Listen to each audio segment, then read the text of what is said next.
بسم اللہ الرحمن الرحیم۔ السلام علیکم ورحمۃ اللہ وبرکاتہ۔ پیارے دوستو، آج کی ہماری ویڈیو کا موضوع ہے حضرت بلال حبشی رضی اللہ تعالی عنہ۔ اس ویڈیو میں ہم ذکر کرنے والے ہیں حضرت بلال رضی اللہ تعالی عنہ کی زندگی کے حالات و واقعات اور آپ کے مقام و مرتبے اور آپ کے صبر و استقلال کے بارے میں۔ حضرت بلال رضی اللہ تعالی عنہ کی زندگی سے جڑے چند ایمان افروز واقعات بھی سنائیں گے جو آپ کا ایمان تازہ کر دیں گے۔ ویڈیو کو آپ نے سکپ نہیں کرنا اور آخر تک لازمی دیکھنا ہے۔ اور ہمیشہ کی طرح آپ دوستوں سے گزارش ہے کہ اگر آپ نے ابھی تک ہماری ویڈیو کو لائک نہیں کیا تو اس کو ایک لائک کر دیں، اور اگر آپ پہلی دفعہ ہمارے چینل پر آئے ہیں تو اس کو سبسکرائب کر آل نوٹیفیکیشن کو آن کرنا مت بھولیے، تاکہ ہماری ہر نئی آنے والی ویڈیو کا نوٹیفیکیشن آپ دوستوں کو سب سے پہلے مل سکے۔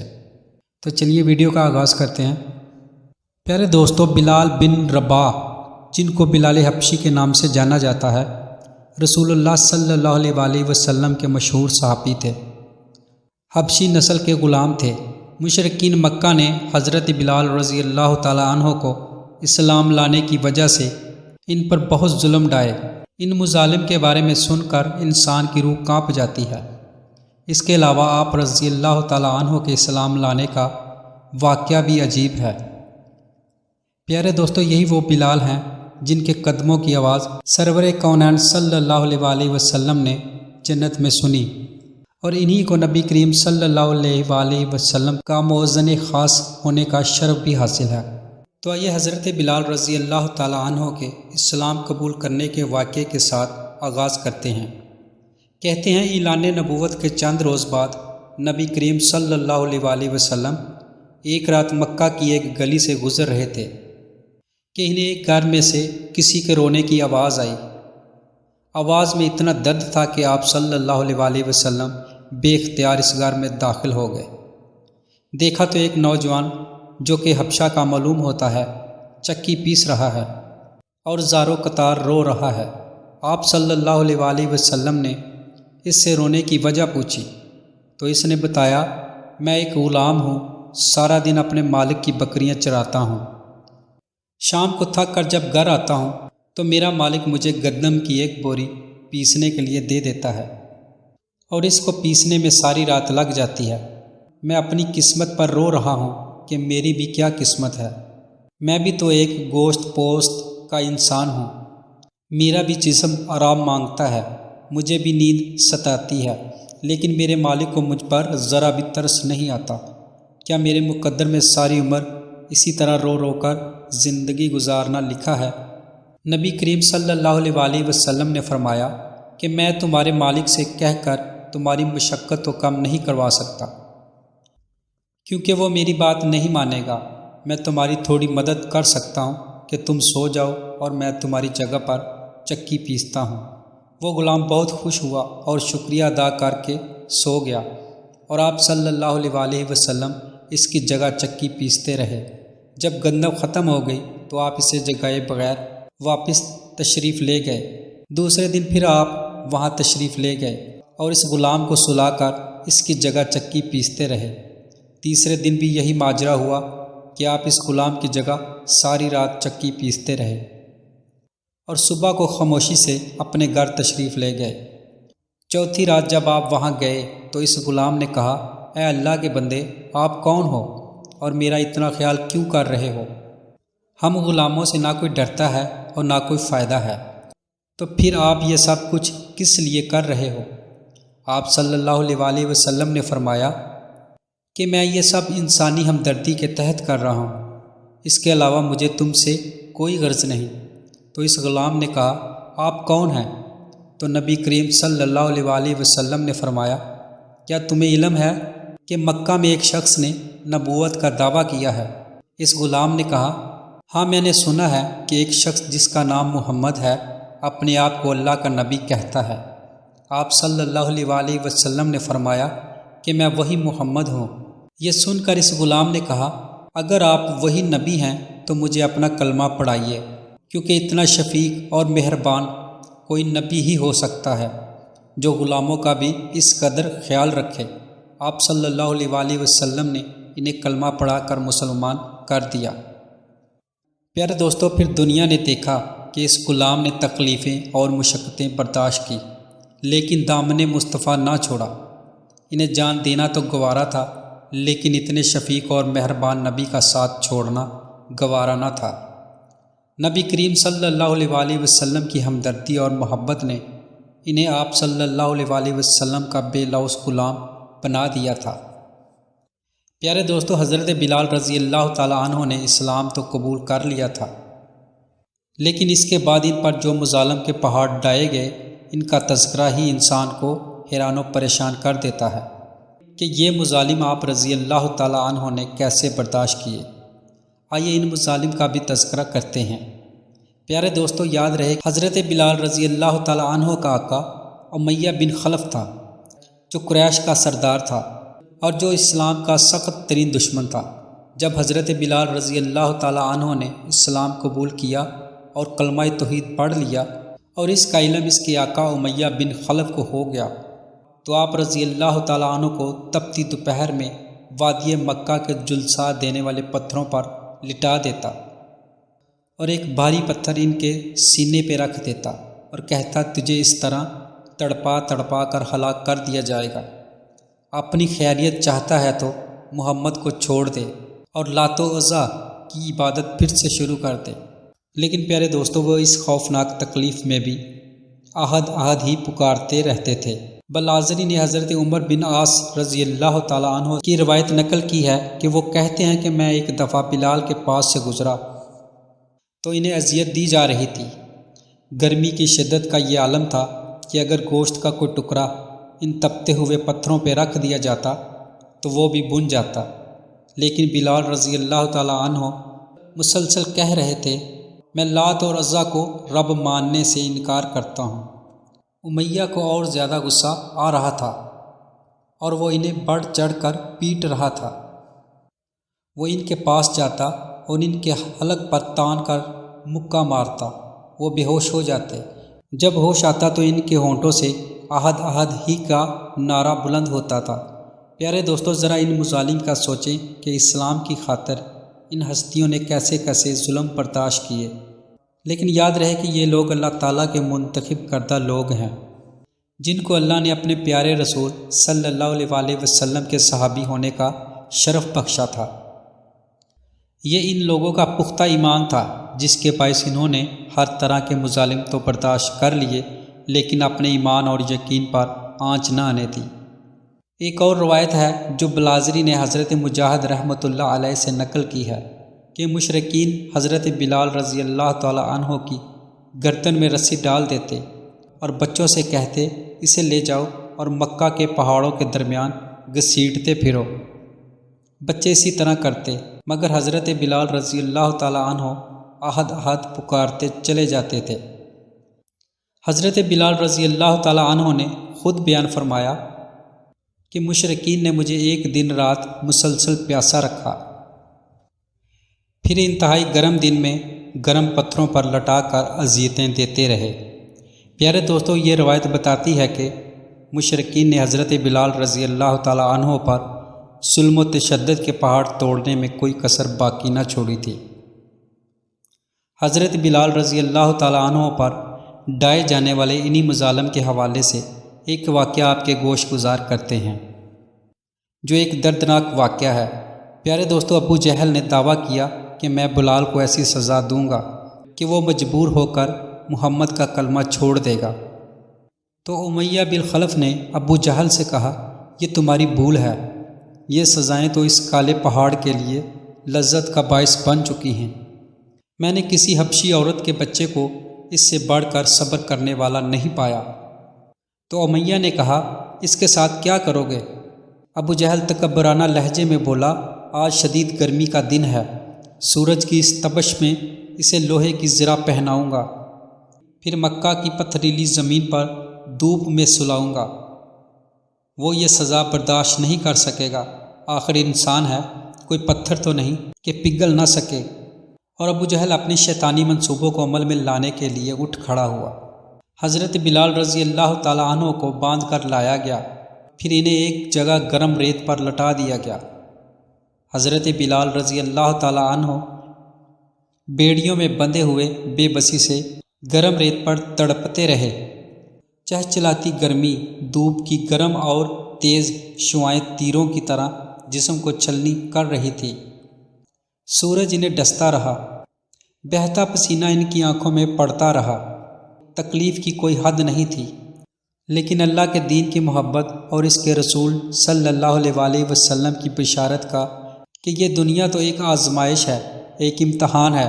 اس آزمائش اور امتحان میں کامیابی حاصل کرنے والے کو ہمیشہ ہمیشہ کے لیے جنت مل جائے گی، جہاں ماضی کا نہ کوئی پچھتاوا ہوگا، نہ مستقبل کا کوئی اندیشہ۔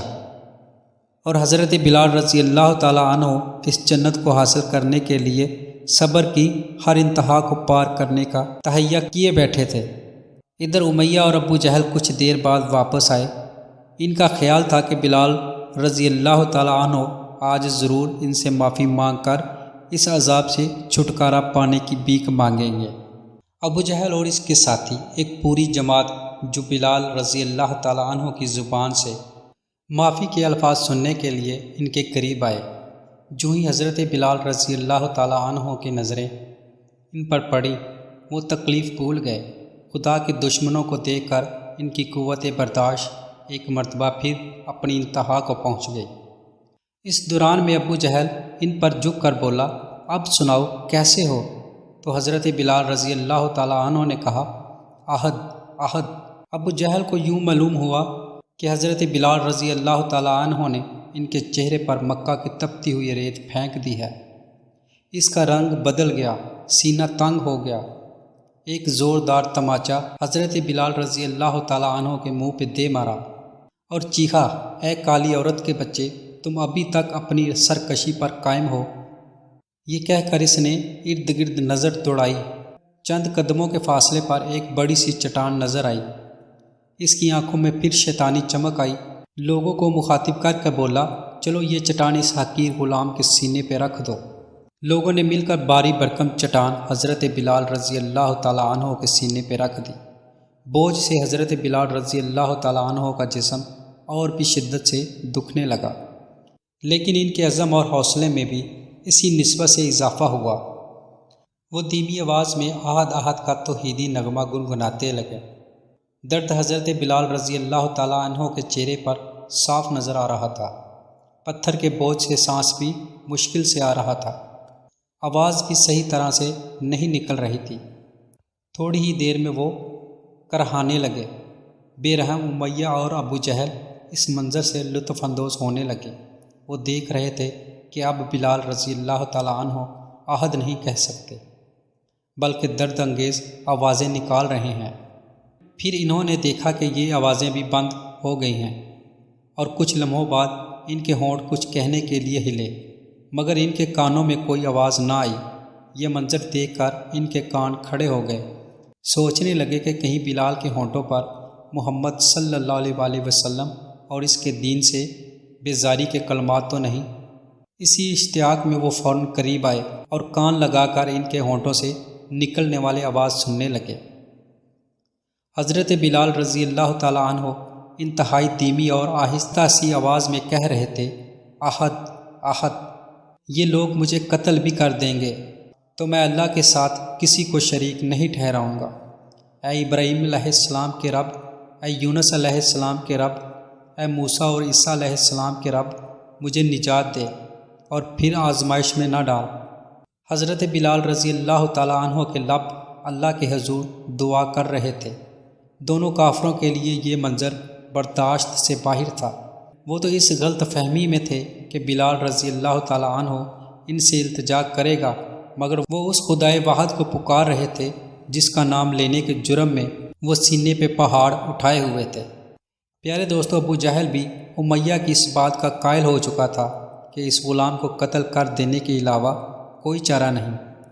حضرت ابو بکر صدیق رضی اللہ تعالیٰ عنہ ہی کیا بلکہ پورا مکہ جانتا تھا کہ بلال رضی اللہ تعالیٰ عنہ پر اسلام قبول کرنے کے جرم میں کیا قیامت گزر رہی ہے۔ حضرت ابو بکر صدیق انہی سوچوں میں گم تھے کہ انہیں اطلاع ملی کہ امیہ اور ابو جہل حضرت بلال رضی اللہ تعالیٰ عنہ کو تپتی ریت پر لٹا کر ان کے سینے میں پتھر رکھے ہوئے ہے۔ وہ اسی لمحے ان کی طرف لپکے۔ مکہ کی گرم دوپہر ان کے چہرے کو جھلسا رہی تھی اور وہ اپنے اللہ سے بلال رضی اللہ تعالیٰ عنہ کے لیے مدد کی دعا کرتے ہوئے تیزی سے قدم بڑھا رہے تھے۔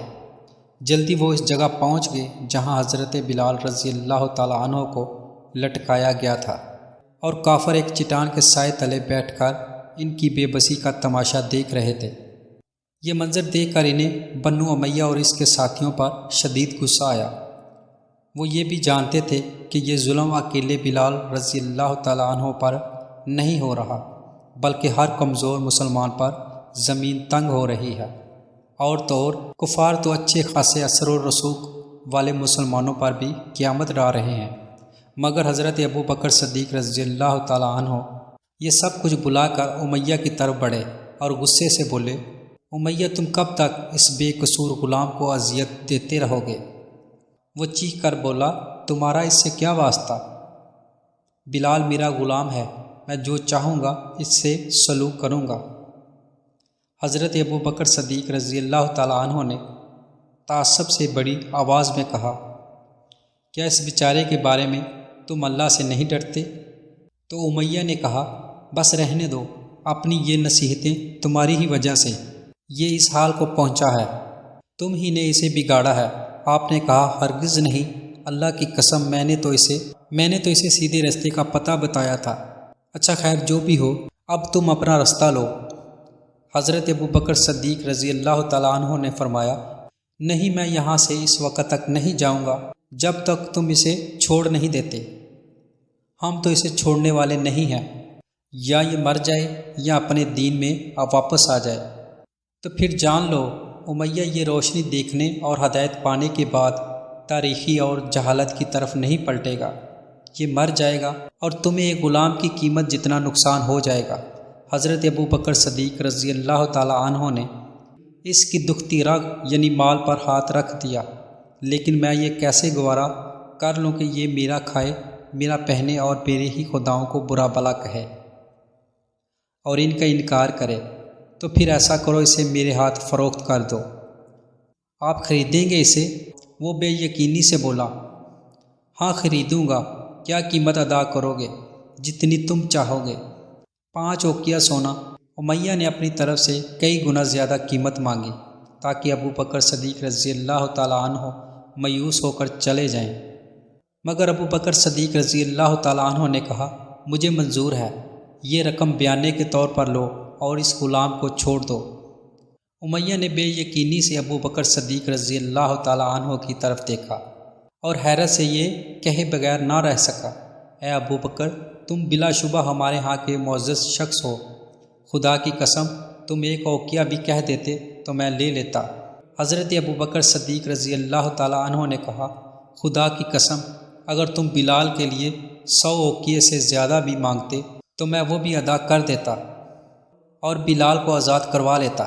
یہ کہہ کر وہ حضرت بلال رضی اللہ تعالیٰ عنہ کی طرف بڑھے اور ان کے سینے پر رکھی ہوئی چٹان ہٹانے لگے۔ شرم کے مارے کچھ اور لوگ ان کی مدد کو آئے اور پھر حضرت بلال رضی اللہ تعالیٰ عنہ کے سینے پر رکھا ہوا پتھر ہٹا گیا۔ وہ اب آزاد تھے، ہر قسم کی غلامی سے آزاد۔ کہتے ہیں حضرت ابو بکر صدیق رضی اللہ تعالیٰ عنہ نے محبت سے حضرت بلال رضی اللہ تعالیٰ عنہ کا ہاتھ تھام لیا اور انہیں سہارا دیتے ہوئے رسول اللہ صلی اللہ علیہ وآلہ وسلم کی طرف لے چلے۔ رستے میں حضرت بلال رضی اللہ تعالیٰ عنہ کہنے لگے، آپ نے اگر مجھے اپنے لیے خریدا ہے تو میں آپ رضی اللہ تعالیٰ عنہ ہی کے پاس رہوں گا، اگر اللہ کے لیے خریدا ہے تو مجھے اللہ کے کام کے لیے چھوڑ دیں۔ حضرت ابو بکر صدیق رضی اللہ تعالیٰ عنہ خاموش رہے۔ دونوں نبی کریم صلی اللہ علیہ وآلہ وسلم کی خدمت میں حاضر ہوئے۔ اللہ کے رسول صلی اللہ علیہ وآلہ وسلم نے بلال رضی اللہ تعالیٰ عنہ کو دیکھا۔ اذیت سے ان کے چہرے پر تھکن کے آثار نمایاں تھے، لیکن آنکھوں میں چمک ظلم سے آزادی کی تمانیت بھی ظاہر کر رہی تھی۔ آپ صلی اللہ علیہ وآلہ وسلم نے حضرت ابو بکر صدیق رضی اللہ تعالیٰ عنہ سے فرمایا، کہ ابو بکر کیا تم نے بلال کو خرید لیا ہے؟ حضرت ابو بکر صدیق رضی اللہ تعالیٰ عنہ شان بے نیازی سے بولے، اللہ کے رسول صلی اللہ علیہ وسلم، میں نے اسے آزاد کر دیا ہے۔ پیارے دوستو، کہتے ہیں کہ حضرت بلال رضی اللہ تعالیٰ عنہ کے لیے یہ آزادی فوری ظلم سے رہائی کا باعث تو بن گئی، مگر زندگی ایک نئی آزمائش کی سختیاں لے کر ان کے سامنے آ گئی۔ آزادی کے وہ خواب دیکھا کرتے تھے، اس کی قیمت ادا کرنا انہیں مشکل لگ رہا تھا۔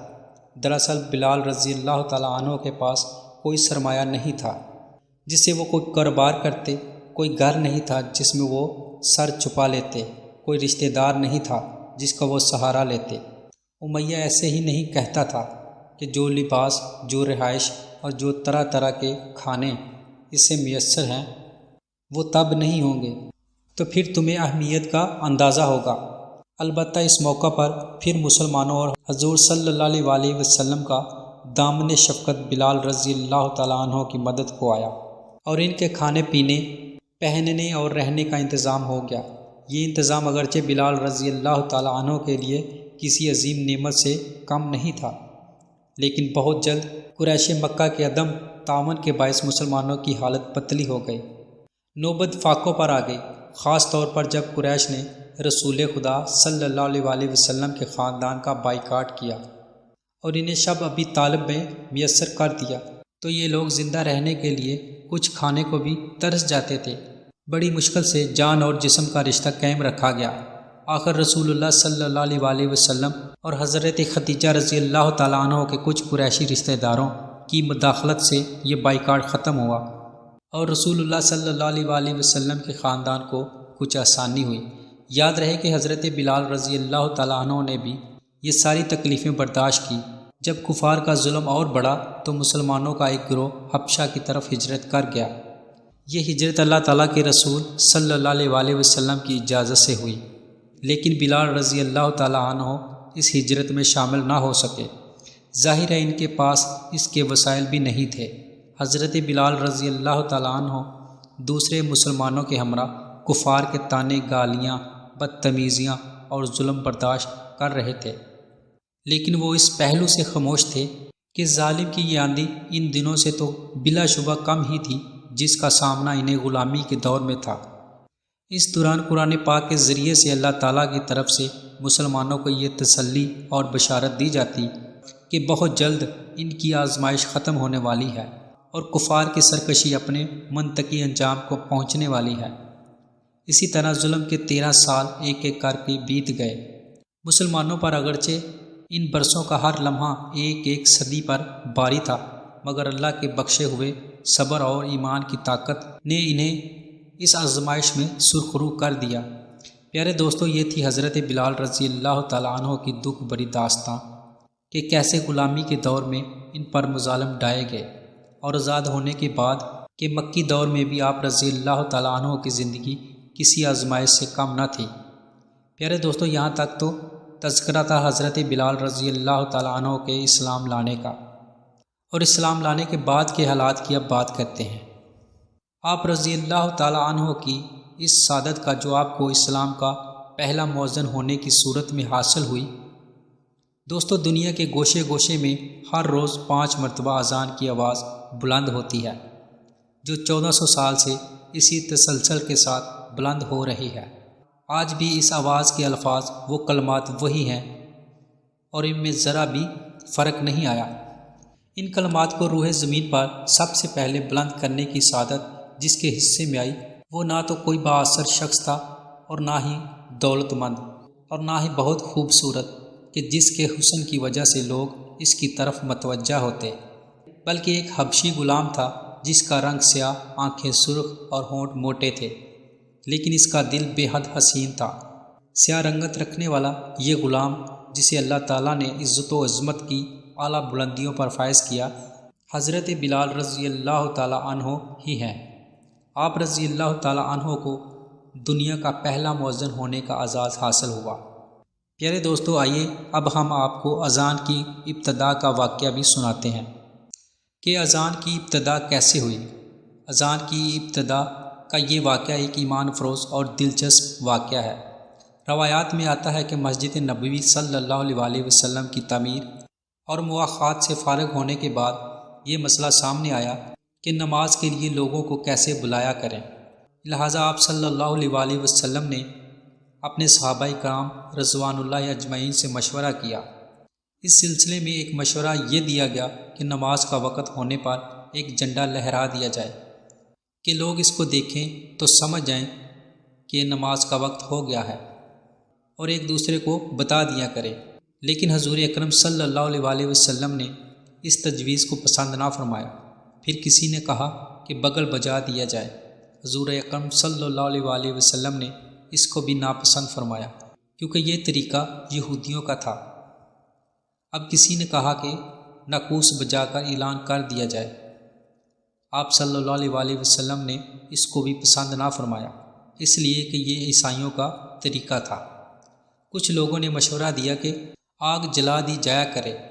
آپ صلی اللہ علیہ وسلم نے اس تجویز کو بھی پسند نہ فرمایا، اس لیے کہ یہ طریقہ مجوسیوں کا تھا۔ دوستو کہتے ہیں کہ ایک مشورہ یہ دیا گیا کہ ایک شخص مقرر کر دیا جائے کہ وہ نماز کا وقت ہونے پر گشت لگایا کرے۔ چنانچہ اس رائے کو قبول کر لیا گیا اور حضرت بلال رضی اللہ تعالیٰ عنہ کو اعلان کرنے والا مقرر کر دیا گیا۔ روایات میں آتا ہے کہ انہی دنوں حضرت عبداللہ بن زید رضی اللہ تعالیٰ عنہ نے خواب دیکھا۔ انہوں نے ایک شخص کو دیکھا، اس کے جسم پر 2 سبز کپڑے تھے اور اس کے ہاتھ میں ایک ناقوس ہے یا جسے بغل کہتے ہیں۔ وہ کہتا تھا، حضرت عبداللہ بن زید رضی اللہ تعالیٰ عنہ فرماتے ہیں کہ میں نے اس سے پوچھا کیا یہ ناقوس فروخت کرتے ہو؟ اس نے پوچھا تم اس کا کیا کرو گے؟ میں نے کہا ہم اس کو بجا کر نمازیوں کو جمع کریں گے۔ اس پر وہ بولا کیا میں تمہیں اس کے لیے اس سے بہتر طریقہ نہ بتا دوں؟ تو میں نے کہا ضرور بتائیے۔ اب اس نے کہا تم یہ الفاظ پکار کر لوگوں کو جمع کیا کرو، اور اس نے اذان کے الفاظ دہرا دیے، یعنی پوری اذان پڑھ کر انہیں سنا دی۔ پھر تکبیر کہنے کا طریقہ بھی بتایا۔ صبح ہوئی تو حضرت عبداللہ بن زید رضی اللہ تعالیٰ عنہ آپ صلی اللہ علیہ وسلم کی خدمت میں حاضر ہوئے اور اپنا یہ خواب سنایا۔ خواب سن کر آپ صلی اللہ علیہ وسلم نے ارشاد فرمایا، بے شک یہ سچا خواب ہے، تم جا کر یہ کلمات بلال کو سکھا دو تاکہ وہ ان کے ذریعے اذان دے۔ ان کی آواز تم سے بلند ہے اور زیادہ دلکش بھی ہے۔ حضرت عبداللہ رضی اللہ تعالیٰ عنہ حضرت بلال رضی اللہ تعالیٰ عنہ کے پاس آئے۔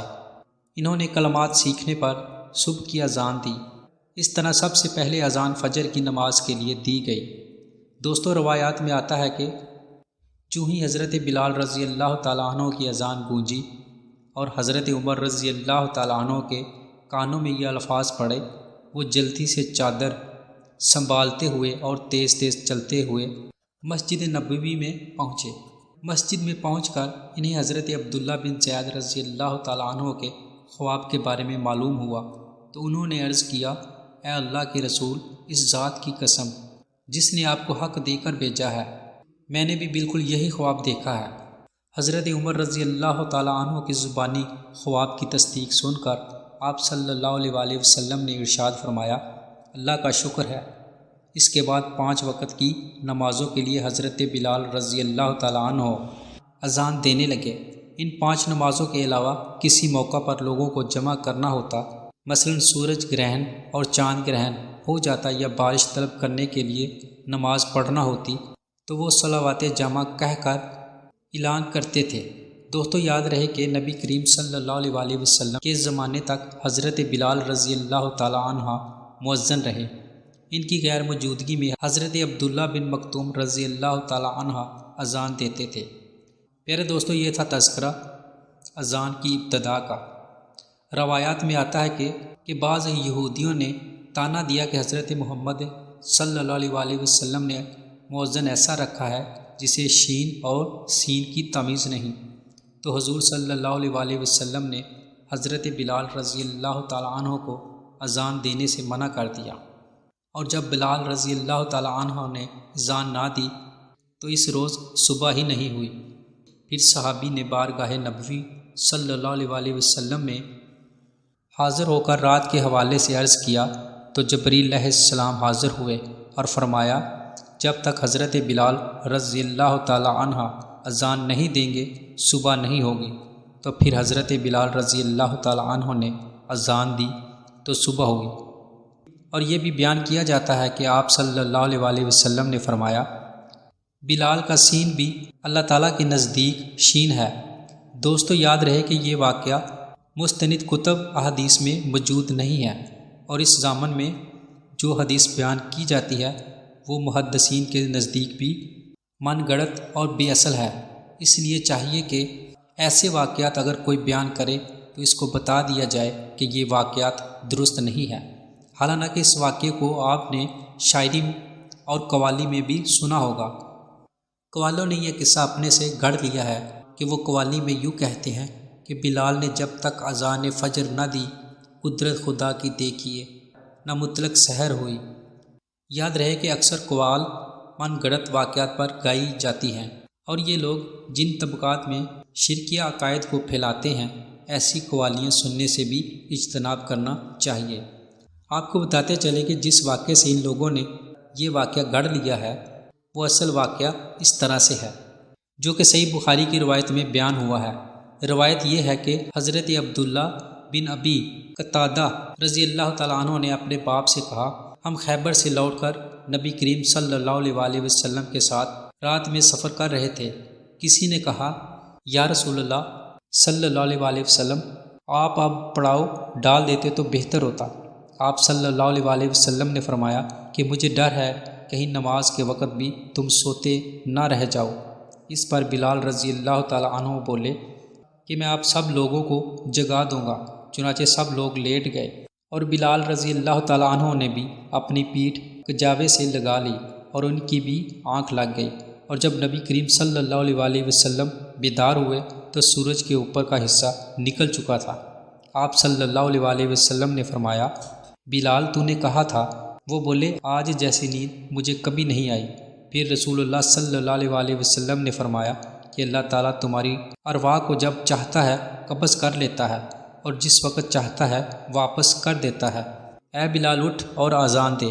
پھر آپ صلی اللہ علیہ وسلم نے وضو کیا، اور جب سورج بلند ہو کر روشن ہو گیا تو آپ صلی اللہ علیہ وسلم کھڑے ہوئے اور نماز پڑھائی۔ بحوالہ صحیح بخاری حدیث نمبر 595۔ پیارے دوستو، اس حدیث میں واضح الفاظ موجود ہیں، جب سورج بلند ہو کر روشن ہو گیا تو آپ صلی اللہ علیہ وسلم کھڑے ہوئے اور نماز پڑھائی۔ اسی روایت میں کہیں بھی یہ بات موجود نہیں ہے کہ حضرت بلال رضی اللہ تعالیٰ عنہ نے اذان نہیں دی تو سحر نہیں ہوئی۔ اور آپ کو یہ بھی بتاتے چلیں کہ آپ رضی اللہ تعالیٰ عنہ کی زبان کی لکنت کے حوالے سے بھی جو بات ہے وہ بھی درست نہیں ہے۔ پیارے دوستو، مذکورہ واقعات حضرت بلال رضی اللہ تعالیٰ عنہ کے مؤذن ہونے کے حوالے سے تھے۔ یاد رہے کہ حضرت بلال رضی اللہ تعالیٰ عنہ حضور صلی اللہ علیہ وسلم کے خاص خادم بھی تھے۔ آپ کو بتاتے چلیں کہ آپ کے والد کا نام رباح اور آپ کی والدہ کا نام حمامہ تھا، اور حضرت بلال رضی اللہ تعالیٰ عنہ ان پہلے 7 خوش نصیب افراد میں سے ہیں جنہوں نے اسلام قبول کیا۔ روایات بتاتی ہے کہ حضور صلی اللہ علیہ وسلم آپ کو بے حد عزیز رکھتے تھے۔ نبی کریم صلی اللہ علیہ وسلم کے گھر کے کام کاج، سودا سلف لانا، حضور صلی اللہ علیہ وسلم کے مہمانوں کے آرام کا خیال رکھنا حضرت بلال رضی اللہ تعالیٰ عنہ ہی سر انجام دیتے تھے۔ حضور صلی اللہ علیہ وسلم کے وضو کے پانی کا انتظام، اس کی نگرانی بھی حضرت بلال رضی اللہ تعالیٰ عنہ ہی کے سپرد تھی۔ دکھ ہو یا سکھ، قیام ہو یا سفر، امن ہو یا جنگ، غرض ہر حالت میں حضرت بلال رضی اللہ تعالیٰ عنہ رسول اللہ صلی اللہ علیہ وسلم کے ساتھ رہتے تھے، اور سفر و حضر میں اذان کے فرائض بھی آپ ہی کے ذمہ ہوتے تھے۔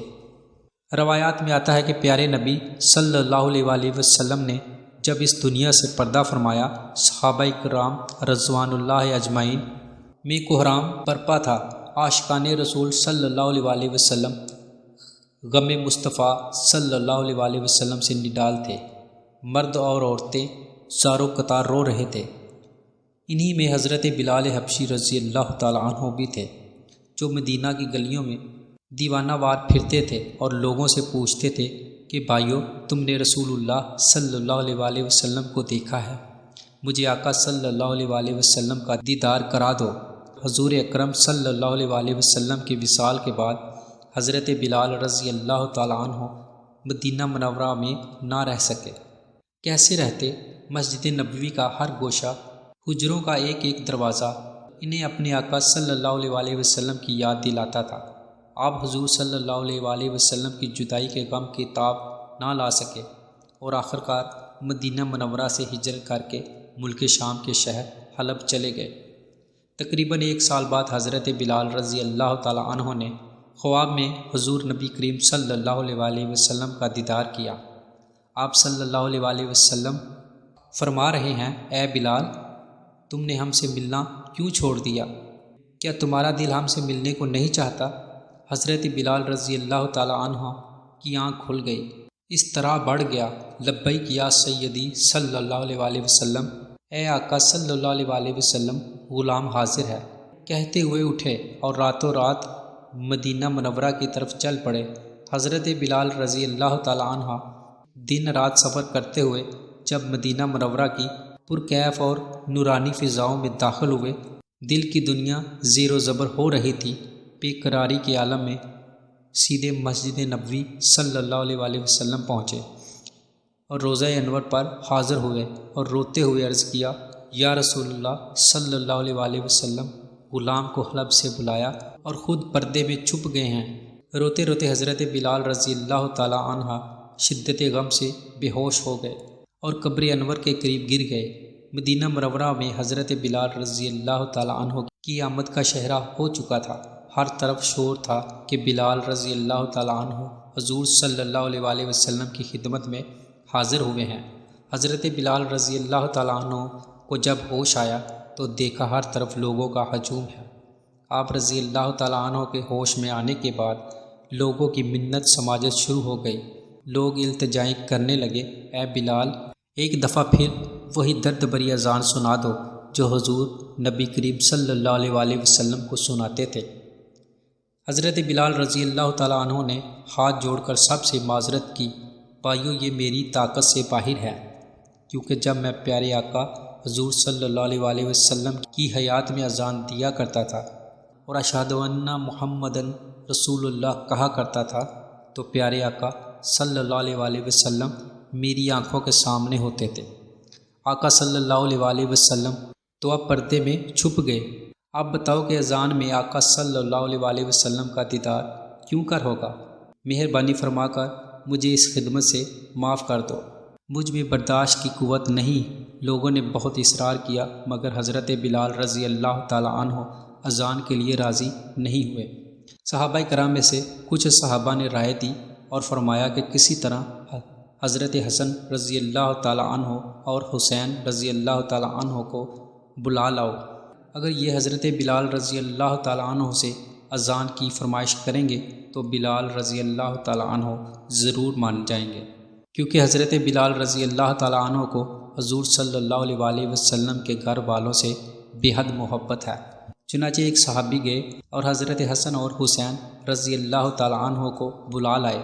حضرت حسین رضی اللہ تعالیٰ عنہ نے آتے ہی حضرت بلال رضی اللہ تعالیٰ عنہ کا ہاتھ پکڑ لیا اور فرمایا، اے بلال رضی اللہ تعالیٰ عنہ، آج ہمیں وہی اذان سنا دو جو ہمارے نانا جان صلی اللہ علیہ وسلم کو سنایا کرتے تھے۔ حضرت بلال رضی اللہ تعالیٰ عنہ نے پیارے حسین رضی اللہ تعالیٰ عنہ کو گود میں اٹھا لیا اور کہا، تم تو میرے پیارے آقا صلی اللہ علیہ وسلم کے جگر کے ٹکڑے ہو، تم جو کہو گے وہی ہوگا۔ اگر میں نے انکار کر دیا اور کہیں تم روٹھ گئے تو روضہ انور میں آقا صلی اللہ علیہ وسلم بھی رنجیدہ ہو جائیں گے۔ مسجد نبوی صلی اللہ علیہ وسلم میں یوں تو روزانہ 5 وقتہ اذان ہوتی تھی اور لوگ اذان سن کر فرض کی ادائیگی کے لیے مسجد میں آتے تھے، لیکن مہینوں کے بعد جب حضرت بلال رضی اللہ تعالیٰ عنہ کی اذان کی پرسوز آواز مدینے کی فضاؤں میں گونجی تو اہل مدینہ کے دل دہل گئے۔ حضرت بلال رضی اللہ تعالیٰ عنہ کی اذان سن کر لوگوں کی نگاہوں کے سامنے حضور نبی کریم صلی اللہ علیہ وسلم کی دنیاوی حیات کا سما بن گیا۔ لوگ روتے ہوئے بے تابانہ مسجد نبوی کی طرف دوڑ پڑے۔ ہر شخص بے قرار ہو کر گھر سے باہر آ گیا۔ عورتیں، بچے سبھی گلیوں میں نکل آئے۔ آج لوگوں کے قدم مسجد نبوی کی جانب اٹھ رہے تھے۔ مسجد نبوی میں لوگوں کا ہجوم بڑھتا ہی جا رہا تھا۔ ایسا لگ رہا تھا کہ دوسری مسجدوں کے نمازی بھی مسجد نبوی میں آ گئے ہیں۔ جو شخص بھی مسجد نبوی میں داخل ہوتا، اس کی نظریں حضرت بلال رضی اللہ تعالیٰ عنہ کی متلاشی تھی۔ بچوں نے بھی اس مؤذن کو دیکھ لیا جس کی آواز مدینے کی آبادی کو بے خود کر مسجد نبوی میں لے آئی۔ بچے اپنی ماؤں سے پوچھ رہے تھے، امی جان، حضور صلی اللہ علیہ وسلم کے مؤذن بلال تو آ گئے، مگر رسول اکرم صلی اللہ علیہ وسلم کب مدینے تشریف لائیں گے؟ حضرت بلال رضی اللہ تعالیٰ عنہ نے جس وقت اشہد ان محمدن رسول اللہ زبان سے ادا کیا، ہزارہ چیخیں ایک ساتھ فضا میں بلند ہوئیں جس سے فضا دہک گئی۔ بلال رضی اللہ تعالیٰ عنہ کی نظریں بے اختیار ممبر رسول صلی اللہ علیہ وسلم کی طرف اٹھ گئیں۔ ممبر خالی تھا۔ رسول اللہ صلی اللہ علیہ وسلم کا دیدار نہ ہو سکا اور آپ بے ہوش ہو گئے۔ پیارے دوستو، یہ واقعہ بھی اکثر سنا اور بیان کیا جاتا ہے، لیکن آپ کو بتاتے چلے کہ حضرت بلال رضی اللہ تعالیٰ عنہ کی آخری اذان کے بارے میں مختلف اقوال ہیں۔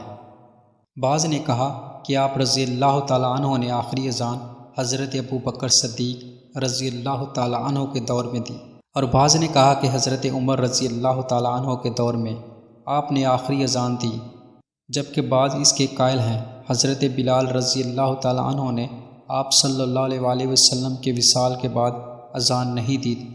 واللہ عالم۔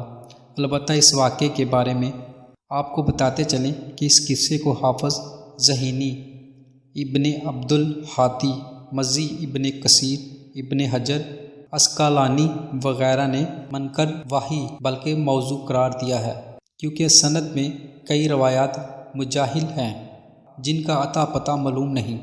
لہٰذا اس واقعے کی صحت کے بارے میں بھی ہمیں معلوم ہونا چاہیے اور ہمیں دوسروں کو بھی اس بارے میں بتانا چاہیے۔